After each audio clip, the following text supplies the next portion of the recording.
गणपती बाप्पा मोरया या मालिकेत प्रेक्षक यंदा दीपावलीचा सुवर्णमय योग अनुभवतील, तो म्हणजे गणेशाचं अभ्यंग स्नान, शिव पार्वतीचा पाडवा आणि गणपती, त्याचप्रमाणे कार्तिक स्वामी आणि विष्णू यांची भाऊबीज. पाहुयात दिवाळीतल्या महत्वाच्या दिनी शिवालयात कशा प्रकारे साजरा झाला हा उत्सव.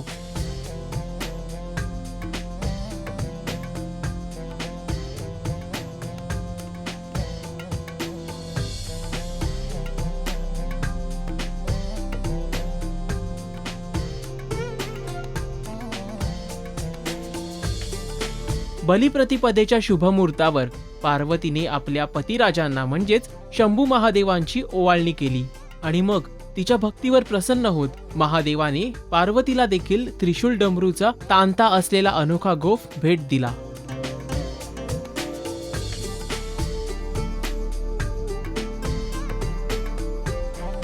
गणपती बाप्पा मोरया ही मालिका आपण पाहू शकतात फक्त कलर्स मराठी वाहिनीवर सोमवार ते शनिवार रात्री 8:30 वाजता. तसंच या मालिकेचे महत्त्वाचे अपडेट्स जाणून घेण्यासाठी पाहत रहा राजश्री मराठी. नमस्कार, मी सायली पाटील, म्हणजेच गणपती बाप्पा मोरयामधली तुम्हा सर्वांची लाडकी पार्वती, आणि तुम्ही सबस्क्राईब करा राजश्री मराठीवर.